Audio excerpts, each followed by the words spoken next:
নমস্কাৰ সবিশেষলৈ মই প্ৰাঞ্জল ফুকনে আপোনালোকক স্বাগতম জনাইছো। আজিৰ সবিশেষত আমি আলোচনা কৰিম কংগ্ৰেছৰ ভৱিষ্যত। অৰ্থাৎ আপোনালোকে ভাবিব পাৰে কংগ্ৰেছৰ ভৱিষ্যতক লৈ কিয়, কাৰণ ৰাজ্যৰ প্ৰধান বিৰোধী দল কংগ্ৰেছ, বিশেষকৈ ৰাজ্যতেই নহয় কেন্দ্ৰতো। সেয়েহে অসমত কংগ্ৰেছক লৈ বিশেষ চৰ্চা হৈছে আৰু বিশেষকৈ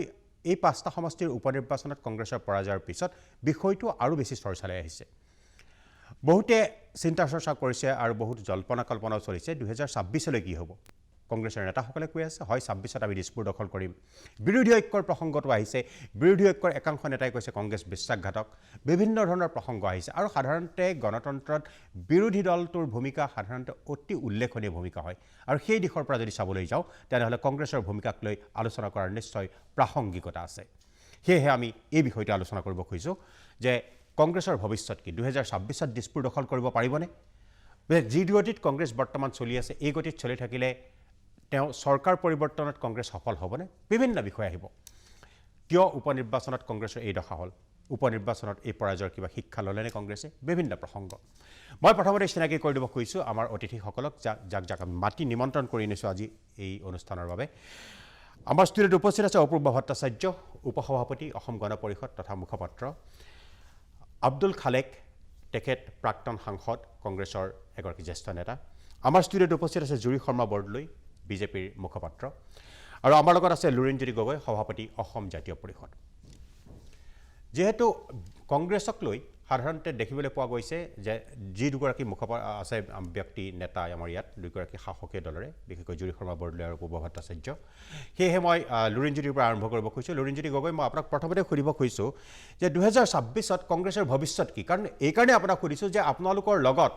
এটা মিত্ৰতাৰ কথা চলি আছে, এটা মিত্ৰতাৰ জোট বন্ধনৰ কথা চলি আছে, আপোনালোকে বিশ্বাসঘাতক বুলিও কৈছে কংগ্ৰেছক। সেয়েহে আপোনাৰ মুখৰ পৰাই মই সুধিব খুজিছোঁ যে ২০২৬ত কংগ্ৰেছৰ ভৱিষ্যত কি বুলি আপুনি ভাবে? লুৰিণজ্যোতি গগৈ। প্ৰথম কথাটো হ'ল যে কংগ্ৰেছৰ ভৱিষ্যত বুলি কোৱাতকৈ আমি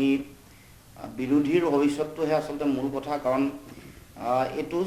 একদম স্পষ্ট যে কংগ্ৰেছে অকলে কেতিয়াও কোনো কাৰণতে বিজেপিক ৰোধ কৰিব নোৱাৰে, পৰাভূত কৰিব নোৱাৰে। সেই কথাটো আমি ইতিমধ্যে উপনিৰ্বাচনৰ আগতেও আমি কৈছোঁ, লোকসভাৰ ২০২৪ চনৰ নিৰ্বাচনৰ সময়তো এই কথা কৈছোঁ আৰু কাৰ্যত প্ৰমাণো হৈছে। ২৪ লোকসভা নিৰ্বাচনৰ সময়ত সকলোৱে ঐক্যবদ্ধভাৱে আৰু অতি সুসংগবদ্ধভাৱে আমি বিজেপিৰ বিৰুদ্ধে আমি যুঁজাৰ কাৰণে, এটা ৰণকৌশল লোৱাৰ কাৰণে যি ফলাফল আহিল সেই ফলাফল আমি সকলোৱে দেখিছোঁ। গতিকে ভৱিষ্যতৰ দিনসমূহত যদি ভাল ফলাফল লাগে কংগ্ৰেছক বা কংগ্ৰেছৰ বিৰোধী ঐক্যবদ্ধ মিত্ৰ শক্তি য'ত কংগ্ৰেছ থাকিব, সেই শক্তিৰ যদি ভাল ফলাফল বিচাৰিছে তেতিয়াহ'লে আমি সকলোৱে একেলগে ঐক্যবদ্ধতাৰে যুঁজিব লাগিব। এইটো হ'ল মূল কথা। যিটো কথা উপনিৰ্বাচনৰ সময়ত কংগ্ৰেছে বুজি নোপোৱাৰ কাৰণে কংগ্ৰেছৰ এনেকুৱা এটা অতি বেয়া ফলাফল হৈছে, য'ত তেওঁলোকৰ অতি শক্তিশালী চিট, ভাল চিট চামগুৰি হাৰিছে, সম্ভাৱনা থকা পূৰ্ণ চিট বঙাইগাঁও হাৰিছে। গতিকে এই যি গোটেই কথা বতৰাবোৰৰ পৰা মানুহৰ মাজত এইটো স্পষ্ট হৈছে যে আমি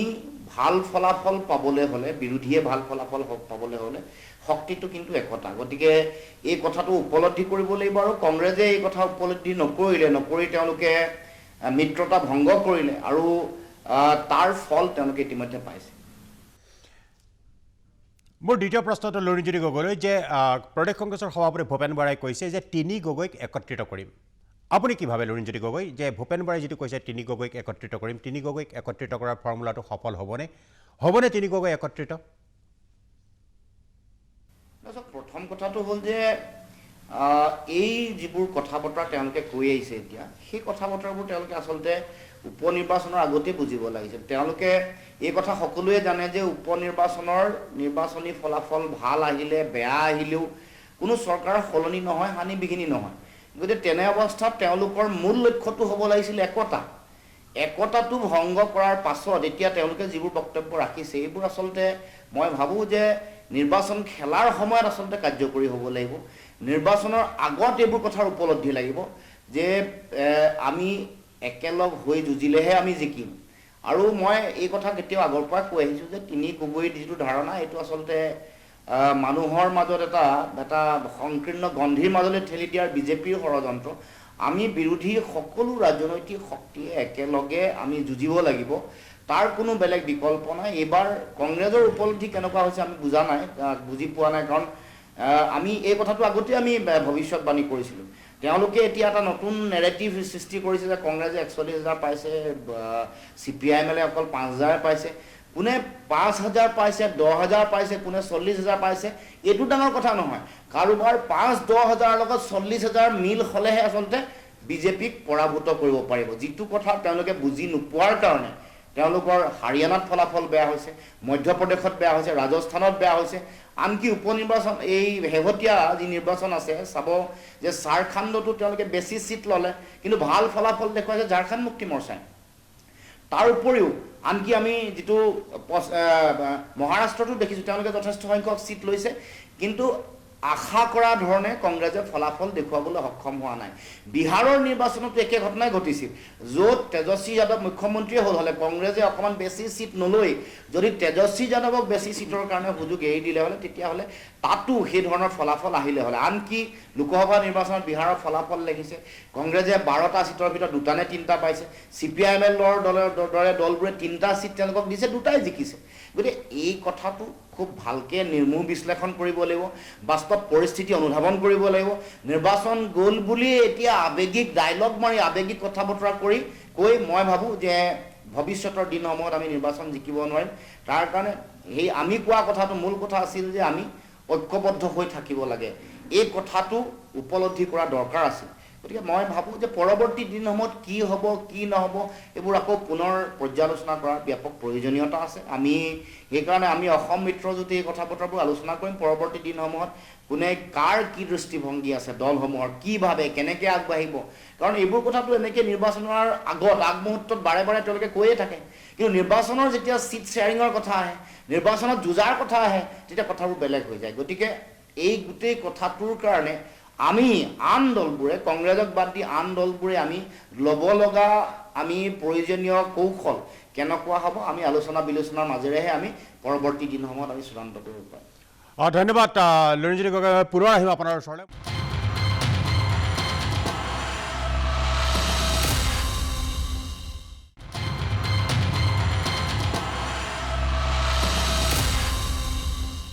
মই এবাৰ আহিব খুজিছোঁ আব্দুল খালেক ডাঙৰীয়াৰ ওচৰলৈ, প্ৰাক্তন সাংসদ, কংগ্ৰেছৰ এগৰাকী জ্যেষ্ঠ নেতা।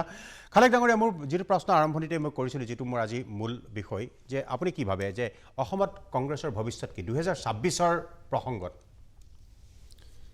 মোক যেতিয়া এই আলোচনালৈ মতা হৈছিল তেতিয়া প্ৰাঞ্জল ফুকন ডাঙৰীয়াই কৈছিল নিৰ্বাচন, উপ নিৰ্বাচন এইবোৰ বিষয়ত কথা হ'ব। ষ্টুডিঅ'ত বহিহে মই গম পাইছোঁ যে কংগ্ৰেছ, আপোনাক কৈছিলোঁ, আপুনি পাহৰিছে যে কংগ্ৰেছৰ ভৱিষ্যতক লৈ কৈছোঁ, কংগ্ৰেছ স্পেচিফিক আলোচনা মই ষ্টুডিঅ'ত বহি গম পাইছোঁ। যি হওক, ৰাজনীতিত আছোঁ যেতিয়া আমি, আৰু কংগ্ৰেছৰ মই সদস্য, কংগ্ৰেছ দেশৰ বৃহত্তম ৰাজনৈতিক দল, কংগ্ৰেছ ৰাজ্য আৰু কেন্দ্ৰৰ প্ৰধান বিৰোধী দল, আলোচনাটো হ'বই। প্ৰথম মই লুৰিণজ্যোতি গগৈৰ যিখিনি বক্তব্য, মই সাধাৰণতে লুৰিণজ্যোতি গগৈ বা আমাৰ মিত্ৰ দল সম্পৰ্কত কোনো প্ৰতিক্ৰিয়া মই ব্যক্ত নকৰোঁ, কিন্তু কেইটামান তথ্যগত কথা মই ক'ব লাগিব। বিহাৰৰ নিৰ্বাচনত তেওঁ কৈছে আমি বেছি আসনত লৈছোঁ, আমি বেছি লোৱা নাই। তাত তেজস্বী যাদৱকে বেছি আসন দিয়া হৈছে, আমি কম আসনত খেলিছোঁ, বিধানসভাতে হওক বা লোকসভাতেই হওক। লোকসভাৰ যদি পৰ্যালোচনা কৰে, বিহাৰত আপোনাৰ আসন 40ৰ ওপৰত আছে, মই পাহৰিলোঁ একজেক্ট নম্বৰটো। আমি 9খনতহে খেলিছিলোঁ, 9খনত খেলি আমি 3টা সমষ্টিত আমি জিকিছোঁ। আমি RJD বেছি দল আসনত খেলিছে, বেছি আসনত খেলি RJDয়ে মাত্ৰ 4টা সমষ্টিহে জয়লাভ কৰিবলৈ সম্ভৱ হৈছে।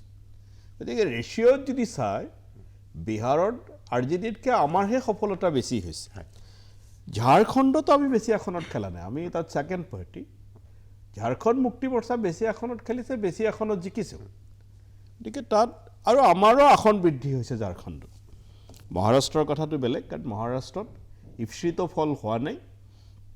আৰু মহাৰাষ্ট্ৰৰ ফললৈ সকলোৱে সমগ্ৰ বিৰোধী পক্ষ চিন্তিত, কাৰণ মহাৰাষ্ট্ৰত লোকসভাৰ নিৰ্বাচনৰ প্ৰতিফলন হোৱা নাই। যিমানবোৰ এক্সিট পল হৈছে, যিমানবোৰ অপিনিয়ন পল হৈছে, যিসকলে আমাৰ চৰকাৰ দেখনে তেওঁলোকেও ক্ল'জ ফাইট দিছে। 288জনীয়া বিধানসভাত আমাৰ যি মহাবিকাশ আঘাডী, কংগ্ৰেছ, NCP, শৰদ পাৱাৰ আৰু উদ্ধৱ ঠাকৰে নেতৃত্বাধীন শিৱসেনা, আমি মাত্ৰ 50খন আসনতহে আমি জয়ী হৈছোঁ। হয়ৰাজ আমাৰ আপুনি যদি লোকসভাৰ ফলাফল চাই লোকসভাত আমাৰ জোটবন্ধনে 29খন আসনত জয়ী হৈছে আউট অফ 48 তেওঁলোকৰ বেয়া হৈছে গতিকে মহাৰাষ্ট্ৰৰ যিটো ফলাফল এইটো আমাৰ এনালাইচিছ চলি আছে এতিয়াও আমি সিদ্ধান্তত উপনীত হ'ব পৰা নাই যে কি হৈছে হাৰিয়ানাৰ কথাটো বেলেগ হাৰিয়ানাত লোকসভাত 50-50 ফল আছিলে আমিও 5খনত জিকিছিলোঁ তেওঁলোকেও 5খনত জিকিছিলে আৰু আমি 5খনত জিকোতে তাত আম আদমি পাৰ্টিৰ আমাৰ লগত আছিলে কিন্তু বিধানসভাত আম আদমি পাৰ্টিৰ লগত আমাৰ জোটবন্ধনটো হোৱা নাছিলে সেইটো এটা কথা দ্বিতীয় কথা হাৰিয়ানাৰ ফলো আমাৰ তাতে কাউণ্টিং ঠিক হোৱা নাই ইভিএম লৈ সন্দেহৰ প্ৰশ্ন আছে হাৰিয়ানাৰ ফলো ইফচিত ফল হোৱা নাই সেইটো আমি স্বীকাৰ কৰোঁ কিন্তু কংগ্ৰেছে কত বিজেপিক ডাইৰেক্ট ফাইটত পৰাজিত কৰিব পৰা নাই এই কথা শুদ্ধ নহয় মই মনত পেলাই দিছোঁ কৰ্ণাটকাত ডাইৰেক্ট ফাইট হৈছে আমাৰ লগত বৰং বিজেপিহে জোটবন্ধনৰ নিৰ্বাচন খেলিছে ডাইৰেক্ট ফাইটত আমি তাত বিপুল সংখ্যাগৰিষ্ঠতাৰে আমি তাত চৰকাৰ গঠন কৰিছোঁ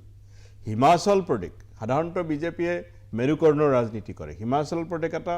হিন্দু বহুল হিন্দু মানে অকণমান নহয় তাত সংখ্যালঘু একেবাৰে কম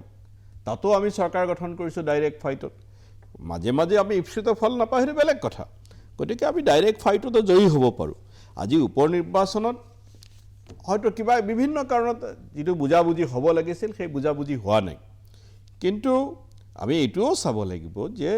আজি সমগ্ৰ যিটো আমাৰ বাহিৰে আমাৰ সন্মিলিত মৰ্চাৰ যিবিলাক অংশীদাৰ দল তেওঁলোকে গোটেইখিনি প্ৰচাৰ কৰি তাত 5,000 ভোট পাইছে আমি অকলে তাত আমাৰ ভোট বহুত বাঢ়িছোঁ যোৱাবাৰ আমাৰ বিবেক দাসে পাইছিলে আমি সমৰ্থন দিছিলোঁ মাত্ৰ 21,000 এইবাৰ আমাৰ ভোট তাত দ্বিগুণ হৈ গৈছে ডাবল হৈ গৈছে গতিকে তাত বিজেপিক প্ৰতিৰোধ কৰাৰ ক্ষেত্ৰত আমি যদিও হাৰিছোঁ কিন্তু আমি সফল হৈছোঁ আমাৰ ভোট শ্বেয়াৰ বহুত বাঢ়ি গৈছে ধুলাইতো বাঢ়িছে বিহালীতো বাঢ়িছে অকল ইফচিত ফল হোৱা নাই আপুনি যদি আমাৰ লোকচান হোৱা বুলি কয় সামগ্ৰীটো মই লোকচান হোৱা বুলি মানো কিন্তু তাৰ কাৰণটো বেলেগ তাত প্ৰচুৰ ৰেগিং হৈছে 33টা ভোট গ্ৰহণ কেন্দ্ৰত ৰেগিং হৈছে আমাৰ প্ৰাৰ্থী আমাৰ প্ৰাক্তন বিধায়ক তেওঁলোকে বিচাৰিছিল তাত পুনৰ ভোট গ্ৰহণ 16টা ভোট গ্ৰহণ কেন্দ্ৰত সেইটো হোৱা নাই আৰু বিজেপি দলৰ মুখপাত্ৰ ইয়াত আছে তেওঁলোকে গো হত্যাৰ বিৰুদ্ধে ডাঙৰ ডাঙৰ কথা কয় তেওঁলোকে এইটো বন্ধও কৰিব খোজে অসমত এখন আইনো আছে যে 5 কিলোমিটাৰ বেখাৰ্ডৰ ভিতৰত য'ত মঠ মন্দিৰ আছে তাত গো হত্যা কৰিব নোৱাৰে অথচ তাত নিৰ্বাচনী বিজয় সাব্যস্ত কৰাৰ কাৰণে বিজেপিৰ সভাত আমাৰ সামগ্ৰীৰ প্ৰাক্তন বিধায়ক আৰু বৰ্তমান ধুবুৰী সাংসদ ডাঙৰীয়া তথ্য প্ৰমাণ সহকাৰে কৈছে তাত বিজেপিৰ নিজৰ বিজয় সাব্যস্ত কৰাৰ কাৰণে গো মাংসৰে ভোজ পাতিছে গতিকে নিৰ্বাচন আপুনি ক'বলৈ সুযোগ পাব এই কথাটোত মই লগে লগে কৈছোঁ আপুনি কৈ লওক তাৰপিছত জুৰি সভাপতিলৈ সুযোগ পাব নিশ্চয় পাম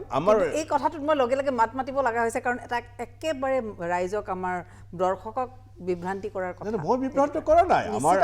সামগ্ৰীৰ প্ৰাক্তন বিধায়ক আৰু ধুবুৰীৰ সাংসদ ডাঙৰীয়াই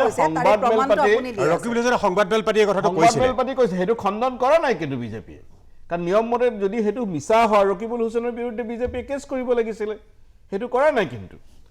আৰু তাৰ পিছতো সেইবোৰ কথা আছে গতিকে সামগ্ৰিকভাৱে যদি চায় নিৰ্বাচনত জয় পৰাজয় থাকিব কিন্তু দেশৰ স্বৈৰতান্ত্ৰিক শক্তিক দেশৰ ফেচিষ্ট শক্তিক যি শক্তিয়ে সদায় হিন্দু মুছলমানৰ মেৰুকৰণ কৰিব খোজে সেই শক্তিক কংগ্ৰেছক বাদ দি আন কোনেও মই সকলোকে লাগিব সেইটো মই নালাগিব বুলি কোৱা নাই কিন্তু কংগ্ৰেছৰ নেতৃত্বতহে সেই কাম সম্ভৱ আৰু আমাৰ যিবোৰ ভুল বুজাবুজি আছে এটা বহল মনোভাৱেৰে সমগ্ৰ বিৰোধী পক্ষ কাৰোবাৰ বহুত বেছি আছে কাৰোবাৰ কম আছে সমগ্ৰ মই ব্যক্তিগতভাৱে বিশ্বাস কৰোঁ যে সমগ্ৰ বিৰোধী পক্ষ যিসকল লাইক মাইণ্ডেড যিসকলে ডেমক্ৰেচিত বিশ্বাস কৰে গণতন্ত্ৰত বিশ্বাস কৰে ধৰ্মনিৰপেক্ষতাত বিশ্বাস কৰে সেই সকলোবোৰ শক্তি ঐক্যবদ্ধ হৈ বিজেপিৰ দৰে ফেচিষ্ট শক্তিক স্বৈৰতান্ত্ৰিক শক্তিক মই জানো ফেচিষ্ট শব্দটো তেওঁলোকে আপত্তি কৰিব সেইটো বেলেগ কথা কিন্তু তেওঁলোকে কামে কাজে প্ৰমাণ কৰিছে যে তেওঁলোক ফেচিষ্ট হয় স্বৈৰতান্ত্ৰিক হয় অসমত ভৱিষ্যত কি বুলি ভাবে কংগ্ৰেছৰ 26ত আপোনালোকে দিছপুৰ দখল কৰাৰ কিমান দূৰ সম্ভাৱনীয়তা আছে যদি এই গতিত চলি থাকে ফুকন ডাঙৰীয়া যদি আপুনি উপ নিৰ্বাচনৰ ফল বিশ্লেষণ কৰে ধুলাইত আমাৰ ভোট বাঢ়িছে ধুলাইত তেওঁলোকে আৰু উপ নিৰ্বাচন সম্পৰ্কত মই আৰু এটা কথা কৈ থাকোঁ সাধাৰণতে উপ নিৰ্বাচনৰ শাসক পক্ষৰ সুবিধা থাকে 1998 আৰু 1999 চনৰ নিৰ্বাচন অগপ দলৰ মুখপাত্ৰ মোৰ বাওঁফালে বহি আছে 1998 আৰু 1999 তেতিয়া তেখেত জাতীয়তাবাদী যুৱ ছাত্ৰ পৰিষদত আছিলে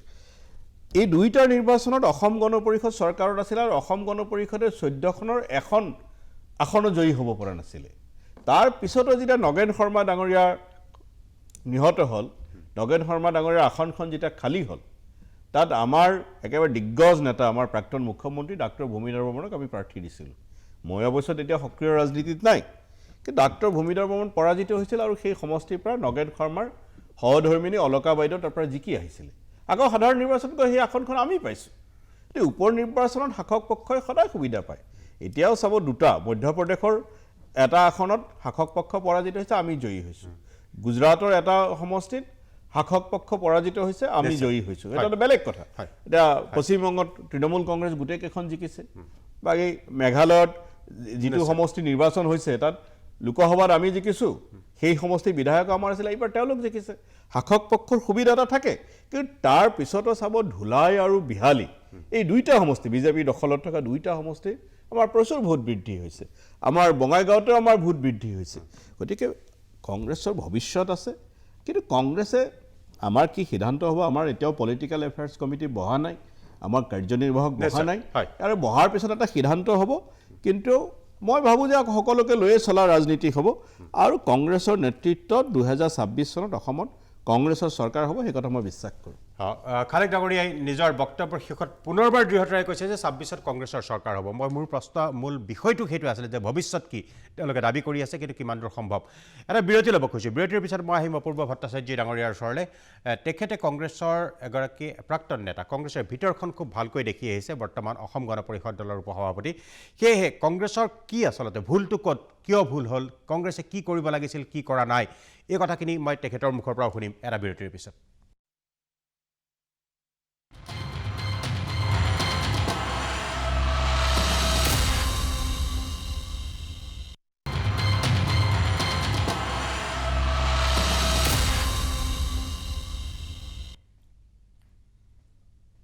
বিৰতিৰ পিছত মই প্ৰাঞ্জল ফুকন পুনৰ উভতি আহিছোঁ সবিশেষলৈ মই বিৰতিলৈ যোৱাৰ আগতে কৈছিলোঁৱেই যে কংগ্ৰেছৰ ভৱিষ্যত কি সেই প্ৰসংগত আলোচনা কৰি আছোঁ আৰু এই প্ৰসংগ আলোচনা কৰোঁতে মই অপূৰ্ব ভট্টাচাৰ্য অসম গণ পৰিষদ দলৰ উপসভাপতি তেখেতক আমন্ত্ৰণ কৰি আনিছোঁ মই জুৰি শৰ্মা বৰদলৈ মুখপাত্ৰ বিজেপি তেওঁকো আমন্ত্ৰণ কৰি আনিছোঁ মই সেইকাৰণে ৰাইজক কওঁ দৰ্শকসকলক কৈছোঁ যে দুয়োগৰাকী কংগ্ৰেছৰ এগৰাকী নেতা আছিল দুয়োগৰাকী কংগ্ৰেছৰ সেইকাৰণে মই অপূৰ্ব ভট্টাচাৰ্যক সুধিব খুজিছোঁ যে আপোনাৰ দৃষ্টিত কংগ্ৰেছৰ ভিতৰখন আপুনি দেখি আহিছে কংগ্ৰেছৰ বৰঘৰ আপুনি দেখি আহিছে যে আজিৰ তাৰিখত প্ৰধান বিৰোধী দল হিচাপে কংগ্ৰেছৰ ভৱিষ্যতটো কি দেখে 2026লৈ 26 নালাগে কংগ্ৰেছৰ যদি সঁচাকৈ ভৱিষ্যত থাকিলেহেঁতেন তেনেহ'লে মই নিশ্চয় ওলাই নাহিলোহেঁতেন কংগ্ৰেছৰ পৰা এইটো হ'ল প্ৰথম কথা আৰু আজি খালেক ডাঙৰীয়া যথেষ্ট এগৰাকী প্ৰতিষ্ঠিত ৰাজনীতিক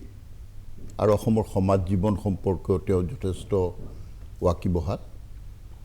দলৰ প্ৰতিনিধি হিচাপে তেওঁ কিছু কথা কৈছে সেইটো স্বাভাৱিক কথা কিন্তু মই কংগ্ৰেছ দলত যোগদান কৰি দলীয় দায়িত্ব যিখিনি পালন কৰিছোঁ তাৰপিছত আৰু মোক যদি কোনোবাই বুজাবলৈ চেষ্টা কৰে যে কংগ্ৰেছৰ ভৱিষ্যত আছে আৰু 26ত চৰকাৰ হ'ব মই এটা শব্দৰে কৈছোঁ একদম আত্মবিশ্বাসেৰে কৈছোঁ মুংগেৰী লাল কি হাসিন সপনে কাৰণ কংগ্ৰেছ দলৰ যিসকল মূল নেতা তেওঁলোক সম্পূৰ্ণ ব্যক্তিকেন্দ্ৰিক দলীয় কোনো পৰিকল্পনা নাই চিন্তা চৰ্চা নাই ভাৰতবৰ্ষক ব্ৰিটিছৰ পৰা মুক্ত কৰা দলটো আজি অনুগ্ৰহত জীয়াই থাকিব লগা হৈছে দৰ্শন কি আছে হয় স্বাভাৱিক কথা তেতিয়াৰ আৰু এতিয়াৰ সময় সলনি হৈছে কিন্তু সময় সলনি হ'লে কৰ্মপন্থাও সলনি হোৱাটো উচিত আজিৰ নতুন ডিজিটেল যুগত নতুন প্ৰজন্মৰ ভোটাৰে কি বিচাৰে সেয়া কংগ্ৰেছৰ বোধগম্য নহয় কংগ্ৰেছত সুটকেছ ৰাজনীতি আছিল আছে আৰু সেইটো কাৰণেই কংগ্ৰেছ দলৰ কোনো ভৱিষ্যত আছে বুলি মই কোনো কাৰণতে নামানো অস্বীকাৰ কৰি লাভ নাই নে এটা ৰাজনৈতিক দলৰ যিটো ফাইটিং স্পিৰিট থাকিব লাগে বিজেপিয়েও দেখুৱাই আছে বিভিন্ন ক্ষেত্ৰত আৰু প্ৰফেচনেলিজিম দেখুৱাইছে সেই প্ৰফেচনেলিজিম আৰু ফাইটিং স্পিৰিটটো কংগ্ৰেছৰ বেলেগ আছে কথা বুলি বাদ দিয়ক ফুকন হয়। মই যিদিনা মই ওলাই অহাৰ সময়ত মই ডিমা হাছাওৰ মানে হাফলঙৰ যিটো অট'নমাছ কাউন্সিলৰ নিৰ্বাচনৰ দায়িত্ব আমাৰ ওপৰত ন্যস্ত হৈছে মই প্ৰায় 3 সপ্তাহতকৈ অধিক সময় ডিমা হাছাওত সন্ত্ৰাসজৰ্জৰ এটা বাতাবৰণ তাত কংগ্ৰেছৰ কাৰ্যালয়টোৰ বাহিৰে আৰু মুষ্টিমেয় 2-4টা মানুহৰ বাহিৰে একো নাই 28টা সমষ্টিৰ প্ৰাৰ্থী উলিয়াই নিৰ্বাচন খেলিলোঁ দিল্লী অলপ নেতাই ইয়াত আহি পেলাই গুৱাহাটীৰ আড্ডাত সময় কটাই পেলাই ইয়াৰ ৰাজীৱ ভৱনত আহি ডাঙৰ ডাঙৰ ভাষণ দিয়ে হাম কৰেংগে হাম লেংগে হাম সোচ ৰহে কিন্তু এই যে নিৰ্বাচন এটা স্বায়ত্তশাসিত পৰিষদৰ সেই ভাগ্যেৰহঁতৰ দিনৰ এইটো কিমান পুৰণি স্বায়ত্তশাসিত পৰিষদ সভাপতি ডাঙৰীয়া একমাত্ৰ এটা বেলাৰ কাৰণে গ'ল আৰু কোনো নেতাই ফোন কৰি মোক নুসুধিলে যে আপুনি কেনে পাইছে কি পাইছে সেইদিনাখনে মই বুজি পাইছিলোঁ they are less concern for greater Assam এতিয়া সেইদিন নাই যে যিটো দিনত এদিন কাৰ্বি স্বায়ত্তশাসিত পৰিষদ ডিমা হাছাও স্বায়ত্তশাসিত পৰিষদক লৈ যেতিয়া যাৰ চিন্তা চৰ্চা BTCত কংগ্ৰেছ আছে নেকি ক'ৰবাত কিছু মানুহ ৰৈ গৈছে যিসকল কোনো সাংগঠনিকভাৱে সক্ৰিয় নহয় ঠিক আজি এজনো বিধায়ক নথকা এটা দলে কংগ্ৰেছক সমালোচনা কৰিব পাৰে এই কংগ্ৰেছ দল ভাৰতবৰ্ষক স্বাধীন কৰা দল বুলি চবে দাবীও কৰে আমিও কওঁ সেইটো দলৰ অৱস্থা আজি চাওক সামগ্ৰী সমষ্টিত হৰাটো কিন্তু সকলোৱে হেৰি হিচাপে লৈছে নহয় প্ৰথমতে আমি যেতিয়া মই সামগ্ৰী সমষ্টিলৈ প্ৰচাৰ যাওঁতে সাংবাদিকে মোক সোধোতে মই এটা কথা কৈছিলোঁ যে এই সমষ্টিত অসম গণ পৰিষদ দুবাৰকে বিধায়ক আমাৰ জিকিছে আৰু সেই সময়ত মই তেতিয়াৰ যিজন বিজয়ী হৈছিল বিধায়ক অতুল শৰ্মা ডাঙৰীয়াৰ হৈ মই প্ৰচাৰ কাৰ্যত গৈছিলোঁ আৰু মই কৈছোঁ এইবাৰ বঁটা কিন্তু কংগ্ৰেছৰ সপক্ষে বলা নাই কাৰণ একমাত্ৰ একনায়কত্ববাদ স্বেচ্ছাচাৰিতা এইবিলাক কাৰণতেই কাৰণ যোগ্যজনক বঞ্চিত কৰাৰ পিছত কোনো আক্ষেপ নাই আৰু সেইকাৰণে কৈছোঁ কি পৰিকল্পনা আছে মোক কওকচোন অহা দিনত অসমৰ অৰ্থনীতি সম্পৰ্কত কংগ্ৰেছৰ বক্তব্য কি দৃষ্টিভংগী কি দীঘলীয়া দিন ক্ষমতাত থাকিলে কি উদ্যোগীকৰণৰ জৰিয়তে ক'ত কি কৰিলে আজি যে পেপাৰ মিল লৈ পেলাই সাংসদ প্ৰদ্যুৎ বৰদলৈ ডাঙৰীয়াই বৰ কথা কৈছে তেওঁ ইণ্ডাষ্ট্ৰী মিনিষ্টাৰ নাছিল নেকি তেওঁ ইণ্ডাষ্ট্ৰী মিনিষ্টাৰ থাকোঁতে দেখোন সেই কামটো হৈছে গতিকে মই এইকাৰণে কৈছোঁ ৰকিবুল হুছেইন ডাঙৰীয়া আজি সাংসদ তেওঁক দেখিলে গড় পলাই বুলি কিয় মানুহে কয় তেওঁতো স্পষ্ট কৰিব পৰা নাই আজিতো সেইদৰে গড় হত্যা চলি থকা নাই সাধাৰণ মানুহৰ যিটো চেণ্টিমেণ্ট যিখন চুক্তি তেওঁ কংগ্ৰেছ দলৰ নেতা প্ৰয়াত প্ৰধানমন্ত্ৰী ৰাজীৱ গান্ধী ডাঙৰীয়া কৰি গ'ল সেইখনক লৈ কংগ্ৰেছ দলে 3টা কাৰ্যকাল ৰাজ্যত শাসন কৰোঁতে এদিনলৈ বহিবলৈ সময় নাই আলোচনা কৰিবলৈ তাৰপিছত এইটো স্পষ্ট হৈ গ'ল যে কংগ্ৰেছ দলৰ মানসিকতা কি আমি চেষ্টা কৰিছিলোঁ যে অসমবাসী এই দৃষ্টিভংগীৰে কংগ্ৰেছ দলটো পৰিচালিত হওক কাৰণ ভাৰতৰ স্বাধীনতা সংগ্ৰামত অসমৰ বহুকেইগৰাকী জাতীয়তাবাদী নেতাক আমি সকলোৱে শ্ৰদ্ধা কৰোঁ আজিও গোপীনাথ বৰদলৈৰ ভূমিকাক যদি আমি অস্বীকাৰ কৰোঁ তেনেহ'লে অসমৰ জাতীয় জীৱনকে অস্বীকাৰ কৰা হ'ব কিন্তু কংগ্ৰেছ দলে গোপীনাথ বৰদলৈক লৈ পেলাই কিবা কৰিলেনে এই যে কথা বতৰাবিলাক কৈছোঁ এই কথা বতৰাবিলাক মই অযুক্তিকৰভাৱে ইমান আৱেগত কোৱা নাই মই দেখিছোঁ যে কংগ্ৰেছ দলৰ কোনো ভৱিষ্যত নাই কাৰণ দিল্লীৱালা কেইজনমান নেতা আহে তেওঁলোক আহি ইয়াতে চাইট চিইং কৰিবলৈ আহে কিন্তু কোনোদিনটো তেওঁলোক আৰু যাওঁতে ব্ৰিফকেছ লৈ যায় নেকি ইয়াৰ পৰা ব্ৰিফকেছ কালচাৰ আছে কাৰণেতো কৈছোঁ ব্ৰিফকেছ কালচাৰ আছে কাৰণেতো কৈছোঁ টিকট বঞ্চিত প্ৰাৰ্থীসকলৰ লগত সেইসকল নেতাই কোনোবা দিনত বহি কথা পাতি চাইছেনে নস্যাৎ কৰি দিয়ে তেওঁলোকৰ অৱদান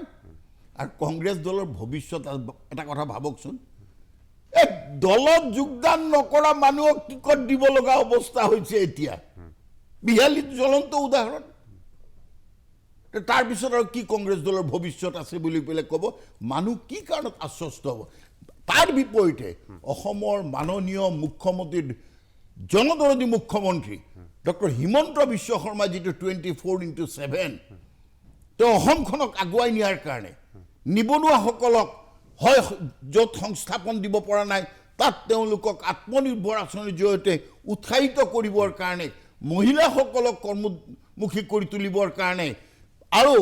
মহিলা ছাত্ৰীসকল যাতে আৰ্থিক অভাৱত পৰি পেলাই শৈক্ষিক জীৱন তেওঁলোকৰ যাতে আধাৰতে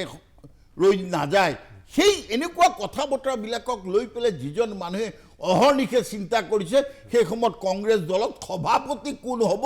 তাকে লৈ টনা আজোৰা চলি আহিছে নিশ্চয় মই আকৌ আহিম আপোনাৰ ওচৰত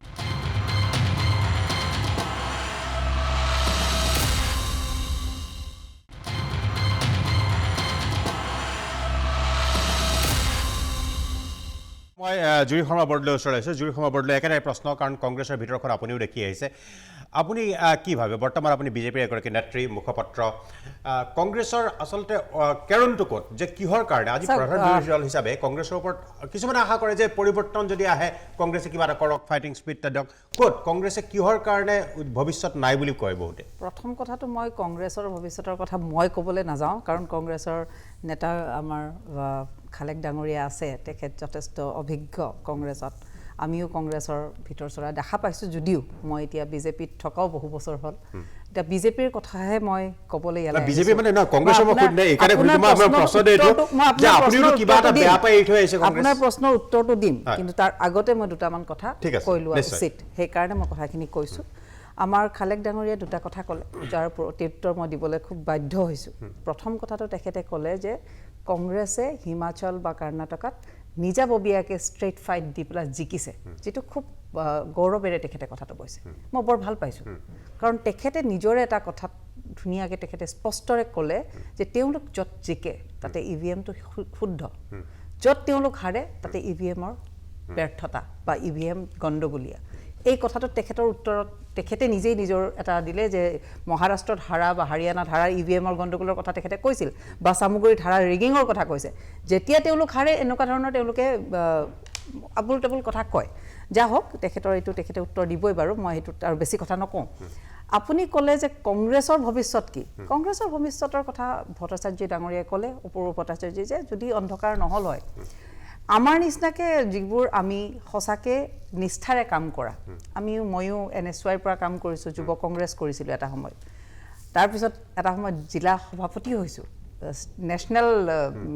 লেভেলতো কাম কৰিছোঁ আপুনি ইলেকশ্যনো খেলিছে এবাৰ মই ইলেকশ্যন খেলিছোঁ আৰু মই কংগ্ৰেছত মই নকওঁ যে মই কংগ্ৰেছত নোপোৱাৰ বেদতাত আহিছোঁ নাই কংগ্ৰেছত নেতৃত্বৰ অভাৱৰ কাৰণে যিটোৰ আদৰ্শহীন এটা দল হৈ পৰাৰ বাবে যিটো দলে এটা সময়ত আমি যিখিনি কংগ্ৰেছৰ এটা আদৰ্শ আছিলে যিটো কথা ক'লে গোপীনাথ বৰদলৈৰ আদৰ্শ লৈ যোনে গ্ৰুপ চিৰ পৰা অসমক বচাইছিল গ্ৰুপিঙৰ পৰা বচাইছিল সেই গ্ৰুপিঙৰ পৰা বচোৱা অসমখনৰ AIDFৰ লগত যেতিয়া কংগ্ৰেছে মিত্ৰতা কৰিলে তেতিয়াহ'লে সেই কংগ্ৰেছৰ লগত থকাৰ বিৰোধিতা কৰিহে মই কংগ্ৰেছ ত্যাগ কৰিছিলোঁ সঁচা কথা ক'ব গ'লে সেইটো এটা ডাঙৰ কাৰণ আছিল আজি এটা কথা আমি মন কৰিব লাগিব যে এজনকৈ কংগ্ৰেছৰ নেতাই এৰি থৈ গৈছিল যাৰ স্বাভিমান আছে সেই কিন্তু কংগ্ৰেছ এৰিছে আৰু যোনে অসমৰ স্বাৰ্থত কাম কৰিছে সেই কিন্তু কংগ্ৰেছ ত্যাগ কৰিছে আজি মই খালেক ডাঙৰীয়াক নিশ্চয় তেখেতৰ ব্যক্তিগত কথা মই ক'বলৈকে নিবিচাৰোঁ তথাপিতো নকৈ নহয় কাৰণে মই তেখেতক সুধিছোঁ আজি তেখেত এজন বিধায়ক মানে তেখেত এখন সাংসদ আছিল তেখেতৰ নিচিনা এজন অভিজ্ঞ নেতাক কিয় হেও কৰি পেলা এজন কোনোদিন কোনো চিনি নোপোৱা মই বৰপেটা সমষ্টিত যেতিয়া মই কেম্পেইন কৰিছোঁ তেতিয়া কোনেও চিনি নাপায় এজন ব্যক্তিক যাক টিকেট দিলে কংগ্ৰেছে তেখেতে আজি তেখেতক তিৰস্কাৰ কিয় কৰিলে কংগ্ৰেছে মই সেই কথাটো তেখেতে উত্তৰ দিব বাৰু তেখেতৰ বহু ধৰণৰ তেখেতৰ উত্তৰ থাকিব যিহেতু তেওঁ কংগ্ৰেছৰ আজিও তেওঁ এজন সদস্য প্ৰশ্ন কেইবাটাও আছে আপোনাকে সুধিম কিন্তু মানে দীঘলীয়া নকৰিবলৈ না মোৰ কথাখিনি আপুনি ক'ব দিয়া নাই আপোনাকে সুধিম তেখেতে এটা কথা ক'লে মই কথাৰ উত্তৰ দিবই লাগিব নিদিলে নহয় তেখেতে চামুগুৰিক লৈ কিছুমান কথা ক'লে যিটো কথাক মই মুখেৰে মানে ক'বও নোৱাৰোঁ আমি যিটো মহাত্মা গান্ধীয়ে ভাৰতত যিটো গো হত্যাৰ কথা কৈ আহিছে যে এইটো সদায় আমি মহামানৱ মহাত্মা গান্ধীৰ যোনখন ভাৰত সেইখন ভাৰতত গো হত্যাৰ কথা আমি মুখেৰে আমি ক'বই নাপায় সেই গো হত্যাৰ কথা তেখেতে খোলাকে আপোনাৰ এই পেনেলত কথাটো কৈছে আমি তাৰ বিৰোধিতা কৰিছোঁ আৰু তেনেধৰণৰ ৰাজনৈতিক নেতা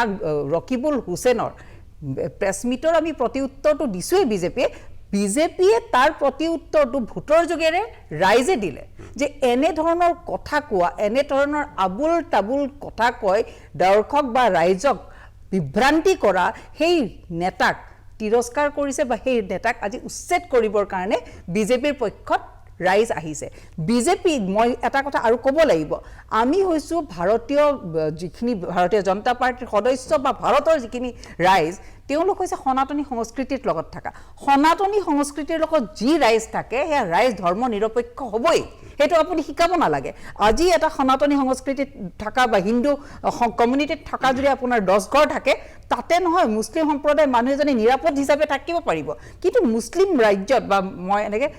আপোনাৰ ৰাজ্যৰ কথা কৈছোঁ মই অসমৰ কথা কোৱা নাই অসম এটা পৃথক য'ত তাৰ ফেব্ৰিকটোৱে ছ'চিয়েল ফেব্ৰিকটো এটা বেলেগ ধৰণৰ চামগুৰিৰ নিচিনা অঞ্চলত কিন্তু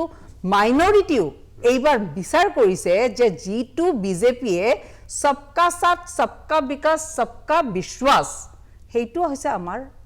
আদৰ্শ আৰু সেই আদৰ্শৰ লগত নিযুত মইনা কক অৰুণ গগৈক মাইনৰিটি বুলি নহয় মেজৰিটি বুলি সবে সঠিক যোগ্য ব্যক্তিয়ে পাইছে আৰু এইবাৰ বিকাশৰ পক্ষত ৰাইজ আহিছে আৰু মই ভাবোঁ 2026 নহয় 2029 নহয় 2031 লৈকে বিজেপিক কোনেও প্ৰতিৰোধ কৰিব নোৱাৰে আৰু এটা প্ৰশ্ন আছে মই প্ৰশ্নটো মই সেইকাৰণে মই মাজতে যে কৈছিলোঁ মই আপোনাক আধাতে সামৰিবলৈ কোৱা নাই কিন্তু মোৰ বহুকেইটা প্ৰশ্ন আছে প্ৰশ্ন আপোনাক কৰিম মই এতিয়া বিৰতিৰ পিছত এই প্ৰশ্নটোৰ উত্তৰ মই বিচাৰিম যে সামগ্ৰিকভাৱে এতিয়া চৰ্চাত আছে অসমৰ ৰাজনীতিত গৌৰৱ গগৈ নিশ্চয় যে গৌৰৱ গগৈলৈ বিভিন্ন চৰ্চা যে গৌৰৱ গগৈ কংগ্ৰেছক নেতৃত্ব দিব পাৰিব যোৰহাটত বিজয়ৰ পিছত গৌৰৱ গগৈ এটা দেখুৱাই দিলে গৌৰৱ গগৈ এজন উদীয়মান বা প্ৰভাৱশালী বা তেওঁ এজন সম্ভাৱনীয়তাপূৰ্ণ নেতা হিচাপে নিজকে পৰিগণিত কৰিছে আপুনি কি ভাবে যে গৌৰৱ গগৈয়ে কংগ্ৰেছক কিমানলৈকে টানি নিব পাৰিব এটা বিৰতিৰ পিছত এই প্ৰশ্নটো মই আকৌ এবাৰ দোহাৰিছোঁ যে গৌৰৱ গগৈয়ে কংগ্ৰেছক কিমান দূৰলৈকে অসমত টানি নিব পাৰিব এই প্ৰশ্নটোৰ উত্তৰ মই বিৰতিৰ পিছত আপোনাৰ পৰা বিচাৰিম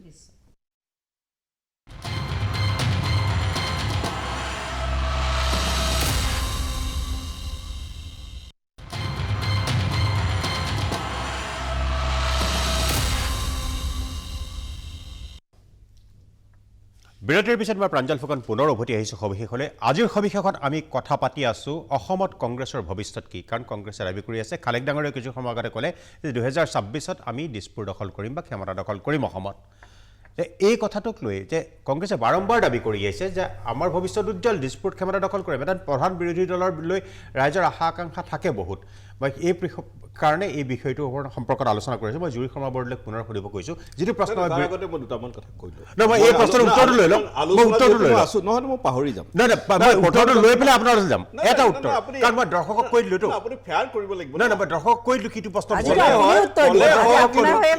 একেলগে মই চব কথা মই তাৰপিছতে আপোনাৰ ওচৰলৈ আহিম জুৰি শৰ্মা বৰদলৈ আপোনাৰ ওচৰলৈ আহিম জুৰি শৰ্মা বৰদলৈ গৌৰৱ গগৈ কিমানলৈ টানিব পাৰিব কংগ্ৰেছক চাওক আজি গৌৰৱ গগৈক লৈ পেলাই মই বেছি আলোচনা কৰিবই নিবিচাৰোঁ তেওঁ এটা ব্লু ব্লাডেড পাৰ্চন তেখেতে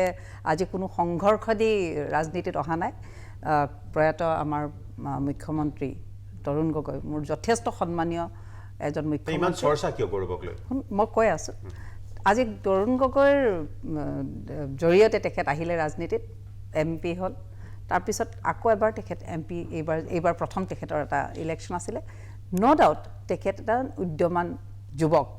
কিন্তু মই যিখিনি জানো তেখেতৰ বিষয়ে তেখেতে এজন এনেকুৱা এৰগেণ্ট নেতা যিজন ব্যক্তিয়ে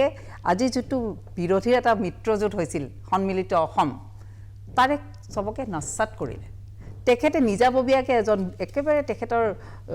মানে যোনটো এটা কয় যে অট'ক্ৰেচি বা তেখেতৰ ডিক্টেটৰশ্বিপৰ নিচিনাকৈ তেখেতে এজন কেণ্ডিডেট দিলে বিহালীত আৰু তেখেতে চবকেই চাইড কৰি অকলশৰীয়াকৈ তেওঁ কেম্পেইন কৰিলে আৰু যোনটোৰ ফল আপোনালোকে চবে দেখা পাইছে আজি বেলেগ ধৰণৰকৈ তেখেত হাৰিলে তেখেত হাৰা বুলি এইকাৰণে কৈছোঁ যে আজি তেখেতৰ যিহেতু এজন কংগ্ৰেছৰ বুলিও মই নকওঁ কংগ্ৰেছৰ বহু নেতাই তাতে কেম্পেইন কৰিবও যোৱা নাই আপুনি এইমাত্ৰ দেখালে লুৰিণ জ্যোতিৰ ডাঙৰীয়াই হওক বা অখিল গগৈ কোনোতে তেওঁৰ হৈ পেলাই মানে তেওঁৰ বিৰোধিতা কৰিলে তেওঁলোকে আজি তেনেধৰণৰ নেতাৰ কি আপোনাৰ ভৱিষ্যতৰ কথা ক'ব এৰগেঞ্চিৰ বা আপোনালোকে সদায় কয় আমি টকশ্ব'বিলাকত গ'লে শুনা পাওঁ বা কৈ থাকে যে অহংকাৰ যাৰে হয় তাৰ পতন হ'বই অহংকাৰৰ চিন আমি দেখা পালোঁ গৌৰৱ গগৈৰ তাত আমি দেখা পাই আছোঁ ভূপেন বৰাৰ ডাঙৰীয়াৰ তাত যেতিয়াই এটা বিশেষ কমিউনিটিৰ কথা আহে তেখেতে চোলা ফালি পেলাই আগুৱাই যায় কিন্তু যেতিয়াই খিলঞ্জীয়া মানুহৰ কথা আহে তেখেতে মাত মাতিব নাযায় বা এনেধৰণৰকৈ কথা মই যদি আজি ৰিপুণ বৰাৰ কথা কওঁ কংগ্ৰেছক ধ্বংসৰ পথত লৈ যোৱাৰ কাৰণে আছিলে এজন ব্যক্তি এজন আছিল ৰিপুণ বৰাই যদি এটা সময়ত কংগ্ৰেছ ত্যাগ কৰি তৃণমূললৈ গুচি গ'ল তাৰপিছত আকৌ গৌৰৱ গগৈ বোলে তেওঁক মাতি আনি পেলাই তেওঁৰো মানে আত্মসন্মান ক'ত আছে মই নাজানো আত্মসন্মান বা নিজৰ ছেল্ফ ৰেচপেক্ট নথকা ব্যক্তিহে এনেকৈ ঘূৰি যাব পাৰে আৰু যিকেইজন ব্যক্তিয়ে কংগ্ৰেছক একেবাৰে শেষ কৰি গৈছিল আকৌ কংগ্ৰেছত ঘূৰি আহিছে আৰু কিন্তু কংগ্ৰেছৰ যিবোৰ সঁচাকৈ ক'ব গ'লে ডেডিকেটেড ৱৰ্কাৰ্ছ বা ডেডিকেটেড কাৰ্যকৰ্তাক ডেডিকেটেড সদস্য মই খালেক ডাঙৰীয়াৰ নামো ল'ম তাতে তেওঁলোকক কিন্তু আজি তিৰস্কাৰ কৰি আহিছে তথাপিতো এখেতসকলৰ ডেডিকেশ্যনৰ কাৰণে কংগ্ৰেছটো আজিও এটা এনেকুৱা পৰ্যায়ত আছে যে তেওঁলোকক বিৰোধী দল হিচাপে আমি গণ্য কৰোঁ কিন্তু এটা সময় এনেকুৱা আহিব মই জানো যদি গৌৰৱ গগৈৰ নিচিনা নেতা যিটো তেখেতৰ অট'ক্ৰেচি বা তেখেতৰ এৰগেঞ্চিৰ আমি বিচাৰোঁ এনেকেই তেখেত থাকক কাৰণ ৰাইজে তেখেতৰ উত্তৰ দিব আৰু তেখেতৰ নেতৃত্বত কোনো 26 নহয় তেখেতে এইবাৰে বিফল হৈছে উপনিৰ্বাচনত বিজেপিৰ বক্তব্য যে গৌৰৱ গগৈ নেতৃত্বত কংগ্ৰেছৰ কোনো ভৱিষ্যত নাই মই খালেক ডাঙৰীয়া আছিলে খালেক ডাঙৰীয়া প্ৰশ্নটো নকৰোঁ আপুনি কিবা উত্তৰ দিব লগা আছে বুলি কৈছিলে সেই উত্তৰকেইটা দিলক কেইবাটাও কওক মানে এখেতসকলে তথ্যগত বিভ্ৰান্তি কৰে প্ৰথম মই এটা তথ্যগত বিভ্ৰান্তিৰ কথা কৈছোঁ অপূৰ্ব ভট্ট ডাঙৰীয়াই কৈছে চামগুৰিত দুবাৰ জিকিছে চামগুৰিত এবাৰহে জিকিছে অসম গণ পৰিষদ অকল 1996 অতুল শৰ্মা অকল 1996 দুবাৰ জিকা নাই এনেকৈ তেওঁলোকে বহুত কথা লৈ যায় চুটকেছ ৰাজনীতিৰ কথা কৈছে সেইদিনা মহাৰাষ্ট্ৰত বিনোদ তাউৰে 5 কোটি টকালৈ ধৰা পৰিলে সেইটো চুটকেছ ৰাজনীতি নহয় কৈছে আমাৰ নীতি নাই অৰ্থনীতিৰ কথা কৈছে আমি একো কৰা নাই অসমৰ ডিগবৈ শোধানগৰ বাদেই দিলোঁ মই বঙাইগাঁও শোধানগৰ নুমলীগড় শোধানগৰ এনেই হ'ল কাগজ কল এতিয়া বন্ধহে কৰিছে বিজেপিয়ে আপুনি যোগীঘোপাৰ অশোক কাগজ কল আগতে বন্ধ হৈছে বেলেগ কথা কোনে কৰিছিল কংগ্ৰেছে কৰিছে জাগিৰোড পেপাৰ মিলে হওক কাছাৰৰ পেপাৰ মিলে হওক কোনে কৰিছে আজি ৰেলৰ কোচ ফেক্টৰী কোনে কৰিছে গোটেই অসমৰ অৰ্থনৈতিক উন্নয়ন কংগ্ৰেছৰ দিনতেই হৈছে ইয়াৰ আন্তঃগাঁথনি নিৰ্মাণ কংগ্ৰেছৰ দিনতেই হৈছে অপূৰ্ব ভট্ট ডাঙৰীয়া বেয়া পাব এতিয়া মোক তেখেতে আমাৰ চৰকাৰ থাকোঁতে আমাৰ পাৰ্টিত জইন কৰিলে আৰু যেতিয়া চৰকাৰ নাই তেতিয়া গুচি গ'ল এতিয়া কৈছে কোনো আমাৰ অৰ্থনৈতিক নীতি নাই আজি ইউডিএফৰ কথা জুৰি শৰ্মা বৰদলৈ কৈছে ভাল কথা কিন্তু ইউডিএফৰ লগত যেতিয়া জোটবন্ধন হৈছিল তেতিয়া অপূৰ্ব ভট্ট ডাঙৰীয়া আমাৰ পাৰ্টিত আছেই তেখেতে তাক মনৰ পৰা কিমান কৰিছে সেইটো বেলেগ কথা ডিফেণ্ড কৰিছে গতিকে আৰু আমাৰ যদি নীতি দৰ্শন নাথাকে কোন দলৰ থাকিব ভাৰতবৰ্ষত আমি দৃঢ়ভাৱে গান্ধীবাদত বিশ্বাস কৰোঁ আমি দৃঢ়ভাৱে ধৰ্ম নিৰপেক্ষতাত বিশ্বাস কৰোঁ আমি দৃঢ়ভাৱে গণতন্ত্ৰত বিশ্বাস কৰোঁ এই দেশৰ আমাৰ স্বাধীন ভাৰতৰ কথা কৈছোঁ মই গোটেই ফাউণ্ডেশ্যনটো আমি গঢ়ি তোলা আমাৰ পাৰ্টীয়ে গঢ়ি তোলা আমাৰ পাৰ্টীক বাদ দি আধুনিক ভাৰতৰ কথা ভাবিব নোৱাৰি তে আমাৰ আদৰ্শ নাই বুলি ক'লে এটা সময় যিহেতু ক'ব অসম চুক্তিৰ কথা কৈছে চৰ্দাৰ বল্লভভাই পেটেলৰ কথা কওক চৰ্দাৰ বল্লভভাই পেটেলে জুৰি বাইদেউ চৰ্দাৰ বল্লভভাই পেটেলে RSSক নিষিদ্ধ কৰিছিলে চৰ্দাৰ বল্লভভাই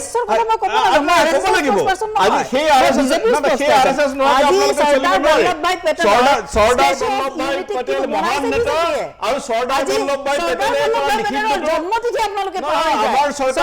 আমাৰ চৰকাৰে এইটোৱে ভুল কৰিছিলে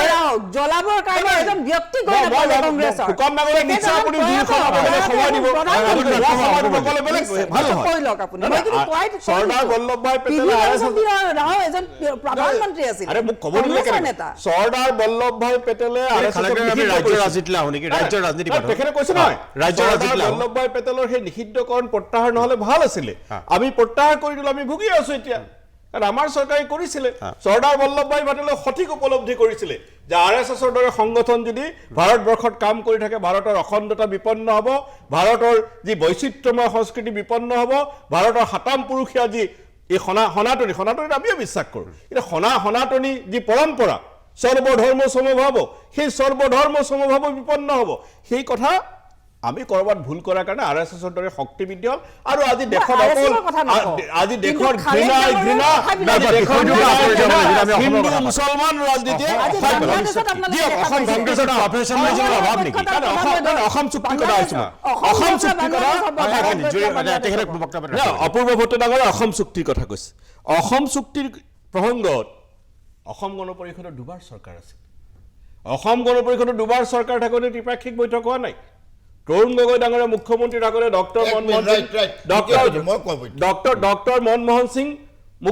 প্ৰধানমন্ত্ৰী থাকোঁতে ত্ৰিপাক্ষিক বৈঠক হৈছে ত্ৰিপাক্ষিক বৈঠকৰ পিছত NRC আপডেটৰ সিদ্ধান্ত হৈছে NRC আপডেটেশ্যনৰ কাম আগবাঢ়ি গৈছে অসম চুক্তিৰ প্ৰতি আমি দায়বদ্ধ কাৰণে হৈছে আজি আমাৰ জুই ক্ষমা বৰদলৈ ব্লু ব্লাডৰ কথা কৈছে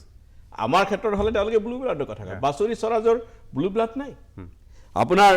পংকজা মুণ্ডে প্ৰীতম ওলাইছে কিমান বছৰ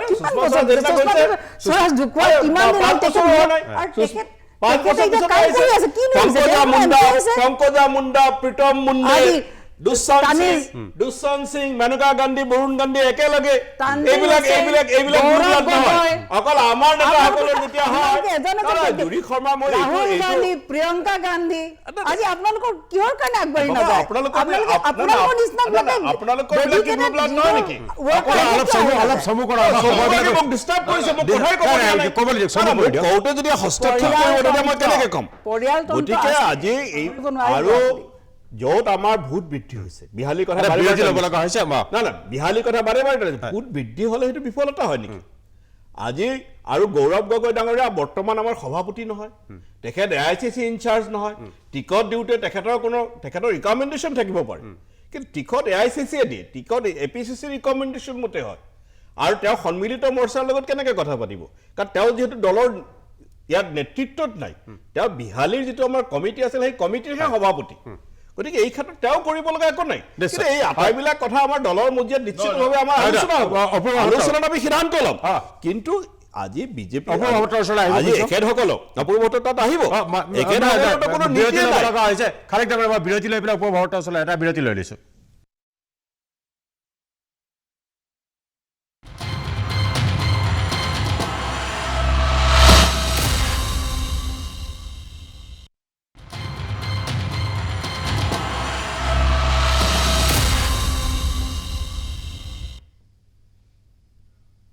বিৰতিৰ পিছত মই প্ৰাঞ্জল ফুকন পুনৰ উভতি আহিছোঁ সবিশেষলৈ মই অপূৰ্ব ভট্টাচাৰ্য ডাঙৰীয়া ওচৰলৈ আহিছোঁ ভট্টাচাৰ্য ডাঙৰীয়া আপুনি অনুভৱ কৰে নেকি যে কংগ্ৰেছত যিটো প্ৰফেচনেলিজিম থাকিব লাগিছিলে পলিটিকেল সেই প্ৰফেচনেলিজিমটো নাই একেবাৰে নাই মানে কথাবিলাক এইকাৰণে কৈছোঁ যে অমুক আছিল তমুক নাই এতিয়া কৈছোঁ যে আটাইতকৈ বেছি সময় কোনে ৰাজ্যখনত শাসন কৰিলে দেশখনত কোনে শাসন কৰিলে আজি যিবিলাক কথা বতৰা চলি আছে সেই কথা বতৰাবিলাক কেলে কংগ্ৰেছৰ দিনত হোৱা নাছিলে অইন কথা নালাগে অসমৰ সমাজ জীৱন হয় খালেক ডাঙৰীয়াই কৈছোঁ অসম চুক মই কি কৈছোঁ মনমোহন সিং ডাঙৰীয়া আহোঁতে সদৌ অসম ছাত্ৰ সন্থাই তেতিয়া তেওঁৰ অসম ভ্ৰমণৰ বিৰোধ কৰাৰ কাৰণে আলোচনা অনুষ্ঠিত হ'ল আৰু তাৰ পিছতে ত্ৰিপাক্ষিক বৈঠক কিন্তু অসম গণ পৰিষদ দলৰ চৰকাৰ যেতিয়া হৈছিলে মুখ্যমন্ত্ৰী অসম ছাত্ৰ সন্থাই সদায় বাধা দিছিলে কিন্তু প্ৰফুল্ল মহন্তই কেন্দ্ৰ চৰকাৰক বাধ্য কৰিব নোৱাৰিলে ত্ৰিপাক্ষিক বৈঠক পাতিবলৈ প্ৰফুল্ল মহন্তই বাধ্য কৰিব নোৱাৰিলে আৰু মানি লৈছিলে আন্দোলনকাৰী চুক্তিৰ আইনৰ সংশোধনৰ কথা কৈছিলে চুক্তিৰ আন্দোলনকাৰীসকলে সংশোধনৰ কথা কৈছিলে মানি লৈছিলে আপোনালোকে বাতিলৰ কথা কংগ্ৰেছৰ একো অৱদান নাই NRL হৈছে অসমৰ চুক্তিমতে চুক্তি কোনে কৰিছে ৰাজীৱ গান্ধী নহলে চুক্তি হ'ল নেকি ৰাজীৱ গান্ধী নহলে চুক্তি হ'ল আমিয়ে কৰা ৰাজীৱ গান্ধী নহলে চুক্তি হ'ল নেকি আজি বিজেপিয়েতো অসম চুক্তি শেষ কৰিলে বিজেপিয়ে অসম চুক্তি আত্মহত্যা কৰিলে আপোনালোকে মনে মনে থাকিলে আপোনালোকে আন্দোলন কৰিছে হিন্দু মুছলমান সকলো বিদেশী বহিষ্কাৰ কৰিবলৈ বিজেপিয়ে হিন্দু বিদেশী আহি থাকিব অকল মুছলমানে খেলিব মুছলমানে খেলিব লাগিব গতিকে অসম চুক্তিৰ বিপ্লৱ অসমৰ কবি বিপ্লৱ কৰ্মাৰ প্ৰতিবেদনটো একচেপ্ট নকৰিলে অমিত শ্বাহ অমিত শ্বাহ সময় নহ'ল অমিত শ্বাহ সময় নহ'ল আপোনালোকে এখন কংগ্ৰেছ সামান্যতম শ্ৰদ্ধাশীল হয় আৰু আজি বিজেপিৰ গোলামত পৰিণত হৈছে অসম বিধায়কৰ বিজেপিৰ গোলামত পৰিণত হৈছে এতিয়া বিজেপিৰ গোলামত পৰিণত হৈছে বিজেপিৰ গোলামত বিশ্বাসঘাতক ক'বলৈ সাহস পাইছে অকল বিজেপিৰ গোলামত পৰিণত হৈছে নেকি? মুঠেও নহয় আৰে আপোনালোকে কাৰ বিৰোধী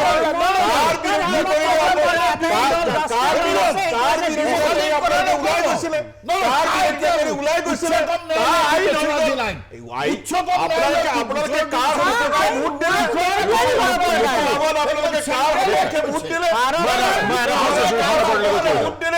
কংগ্ৰেছ জাতিত পৰিণত হৈছে ভোটাৰ আশ্বস্ত কৰিব পৰা কিবা খুচি আছে বুলি ভাবে কংগ্ৰেছৰ আশ্বস্ত কৰিব পৰা কিবা কাৰ্যসূচী আছে কংগ্ৰেছৰ ওচৰত এনেকুৱা নেতাও নাই, এনেকুৱা আদৰ্শও নাই। আজি ভাৰতীয় জনতা পাৰ্টি যদি কাম নকৰে আজি ভাৰতীয় জনতা পাৰ্টি আছে কাৰণে ভাৰতৰ প্ৰত্যেকজন ৰাইজ আপোনালোকে এটা ইলেকশ্যন ডেভেলপমেণ্টৰ প্ৰশ্নত খেলাইছে এটা হিন্দু মুছলমান নকৰাকে আজি ইস্কনৰ যি আজি বাংলাদেশৰ প্ৰধানমন্ত্ৰী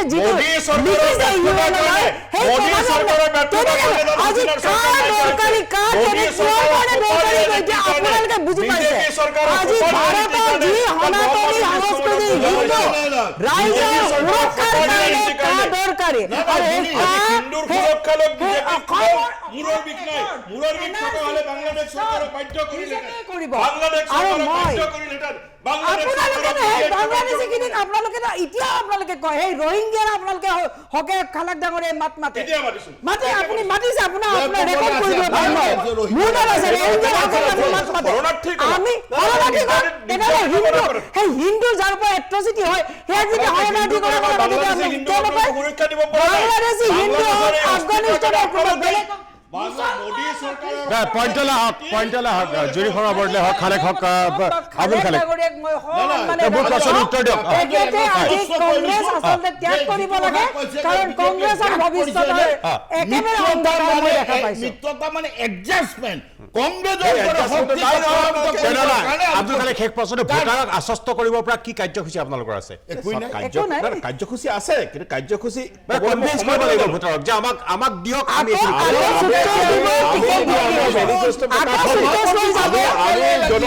অসমৰ জনগণক ধৰ্মৰ যি আফিং খোৱা আছে মুক্ত কৰি বিকাশ ধন্যবাদ জনাইছো আব্দুল খালেক ডাঙৰীয়াকে ধৰি সকলোকে অপূৰ্ব ভট্টাচাৰ্য জুৰি শৰ্মা বৰদলৈ এই তীব্ৰ বিতৰ্কৰ মাজতে আমাৰ আলোচনা শেষ কৰিব লগা হ'ল এইটো আৰু প্ৰাসংগিকতা আছিল আৰু পোষকতাও আছিল এই আলোচনা আৰু বহলাই আৰু আলোচনা কৰাৰ কিন্তু সময় শেষ হোৱাৰ বাবে আজি ইমানতে শেষ কৰিব লগা ভৱিষ্যতে হয়তো এই বিষয়টোলৈ আমি আৰু আলোকপাত কৰিম আজিলৈ সকলোকে ধন্যবাদ জনাই প্ৰাঞ্জল ফুকনে সবিশেষৰ পৰা বিদায় লৈছোঁ ধন্যবাদ